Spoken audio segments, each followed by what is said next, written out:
दोस्तों, welcome to our channel Srishti classes. Srishti classes में आपका बहुत बहुत स्वागत है, अभिनंदन है। जुड़ने के लिए आप सभी का धन्यवाद। दोस्तों, कहते हैं लहरों से लड़कर कभी नौका पार नहीं होती, लहरों से लड़कर नौका कभी पार नहीं होती और कोशिश करने वालों की कभी हार नहीं होती। तो दोस्तों, आज हम बात करते हैं शिक्षा विभाग में भर्तियों की बहार, 21,000 पदों पर भर्ती की तैयारी। अभी जो ये न्यूज चल रही है, ये पहले तो मैं आपको बता देना चाहता हूं, ये बजट सत्र, कौन से बजट सत्र की बात है? बजट सत्र 2022-23 में घोषणा हुई है इसकी। 2022-23 में घोषणा हुई है कि शिक्षा विभाग में अभी जो आगामी भर्ती है वो लगभग 21,000 पदों की भर्ती की तैयारी चल रही है। इसमें जो पद हैं उनका वर्गीकरण दे दिया गया है कि इसमें किस प्रकार से पदों पर ये भर्ती है जो आयोजित होगी। तो इसमें शिक्षक ग्रेड थर्ड के लगभग 12,300 पद हैं। व्याख्याता के इसमें 4444 पद हैं। व्याख्याता की जो भर्ती है 4444 पदों पर होगी। वरिष्ठ अध्यापक के 2561 पदों की भर्ती की घोषणा की गई है। और इसमें शारीरिक शिक्षक के 114 पद हैं। पुस्तकालयाध्यक्ष के इसमें 567 पद हैं। और प्रयोगशाला सहायक के इसमें 251 पद हैं। कनिष्ठ सहायक के 1412 पद हैं। और शीघ्र लिपिक के इसमें 22 पद हैं। इस प्रकार से लगभग इसमें 21,000 से भी ज़्यादा पदों पर जो ये आगामी भर्ती है ये आयोजित कराई जाएगी। तो अभी जो एक माहौल बन रहा है, अभी जो अपनी रीट परीक्षा, मुख्य परीक्षा आयोजित हुई है, इसमें कुछ विद्यार्थी कम अंकों की वजह से अभी डिप्रेस्ड हैं। तो उनसे मेरा यही कहना है कि एक बार फिर से अपनी तैयारी को धार देते हुए अपनी तैयारी को जारी रखें, क्योंकि अभी जो भर्ती प्रक्रिया है वो लगभग प्रारंभ होने वाली है। इसमें अगर सभी चीज़ें सही ढंग से चलती रहीं तो 31 मई तक, लगभग 31 मई तक अभ्यर्थना जारी कर दी जाएगी। अभ्यर्थना जारी कर दी जाएगी। 31 मई तक अभ्यर्थना क्या कर दी जाएगी? जारी कर दी जाएगी।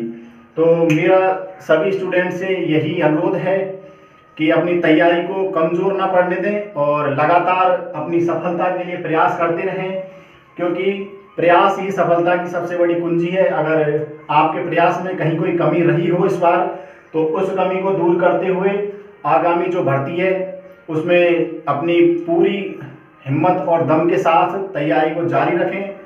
अभी गर्मियों की छुट्टियां भी चल रही हैं, वैसे तो तैयारी करने वालों के लिए तो क्या छुट्टियां होती हैं, लेकिन आप अपनी तैयारी को जारी रखें। जिन्होंने लाइब्रेरी ज्वाइन नहीं कर रखी है वो लाइब्रेरी ज्वाइन करें, अपनी सेल्फ स्टडी को बनाए रखें और निरंतर रूप से आने वाली भर्ती के लिए तैयारी करते रहें। क्योंकि दोस्तों, आपके पास ज़्यादा समय नहीं है, क्योंकि अभी कुछ दिनों बाद चुनाव होने वाले हैं। तो चुनाव से पहले निश्चित ही ये जो भर्ती प्रक्रिया है ये प्रारंभ कर दी जाएगी। ज़्यादा डिले नहीं करना है अपनी तैयारी को। अभी होली का पर्व निकल गया है, उस चीज़ों से दूर हटके बिल्कुल और अपनी तैयारी को फिर से प्रारंभ करें, जिससे आप निम्न पदों में से जिसकी भी आप तैयारी कर रहे हैं, शिक्षक ग्रेड थर्ड की तैयारी कर रहे हैं, तो अपनी तैयारी को जारी रखें। व्याख्याता वाले, वरिष्ठ अध्यापक, शारीरिक शिक्षक, पुस्तकाध्यक्ष, पुस्तकालयाध्यक्ष, प्रयोगशाला सहायक, कनिष्ठ सहायक, शीघ्र लिपिक, इन सभी पदों पर भर्ती अभी आयोजित होगी। तो मेरा सभी स्टूडेंट से यही अनुरोध है, हमारे भी चैनल से जुड़े रहें और हम आपको आने वाली जो भर्ती है इसकी अपडेट है वो लगातार देते रहेंगे। क्योंकि जो हमारे पास समय है, बिल्कुल ज़्यादा समय नहीं है। आप सोच रहे होंगे कि पता नहीं कब अभ्यर्थना आएगी, इसके बाद कब एग्ज़ाम होगी, कब फॉर्म चालू होंगे, फिर उसके बाद एग्ज़ाम होगी, कब रिजल्ट आएंगे। तो वो चीज़ें दूसरी हैं, उन चीज़ों पर अपन को बिल्कुल ध्यान नहीं देना है। अपन को तो अपनी तैयारी को, अपनी जो तैयारी है उसको जारी रखना है। अगर आप तैयारी में कहीं कमी रखोगे या अपनी जो लास्ट परीक्षा हुई थी उस तैयारी को दोबारा बंद कर दोगे, तो अपन क्या है, फिर से दोबारा इसमें असफलता की ओर अग्रसर हो जाएंगे। तो अपन को असफलता से बचना है और अपनी तैयारी को जारी रखना है। दोस्तों, अपन को ये ध्यान में रखना है कि ये जो घोषणा हुई है, इस घोषणा के अनुसार ही सब चीज़ें चली। तो 21 मई तक लगभग अभ्यर्थना आ जाएगी और अभ्यर्थना आने के बाद आपको पता है फॉर्म चालू हो जाते हैं। जो एक छोटा सा प्रोसेस है उसमें 1-1.5 महीने का समय लगता है। जो भी है वो चीज़ें हमारे बस की नहीं है, हमें तो अपनी तैयारी को जारी रखना है। तो आप अपनी तैयारी को धार देते रहें, निरंतर रूप से आप अपनी तैयारी करें। और मेरा तो आपसे यही अनुरोध है कि हमारे चैनल से जुड़े रहें और अपनी तैयारी को जारी रखें। दोस्तों, जो मैंने पहले स्टेटमेंट कहा था उसको ही मैं फिर से कहूँगा, जो हमारे किसी कारणवश असफल हुए थे या कम नंबर आ रहे थे, उन कम नंबरों की वजह से टेंशन में आ गए थे, तो दोस्तों एक बात आप हमेशा ध्यान में रखना, हमारे जो पूर्व प्रधानमंत्री रहे थे श्रीमान अटल बिहारी जी वाजपेयी जी, उन्होंने भी एक बहुत अच्छी कविता लिखी थी। उन्होंने कहा था, नहीं हार में नहीं जीत में, नहीं हार में नहीं जीत में, कंचित नहीं भयभीत में, कंचित नहीं भयभीत में, मतलब हार हो या जीत हो, वो किसी भी चीज से भयभीत नहीं थे। हार में नहीं जीत में, कंचित नहीं भयभीत में, कृतज्ञ पथ पर जो भी मिला, ये भी सही वो भी सही।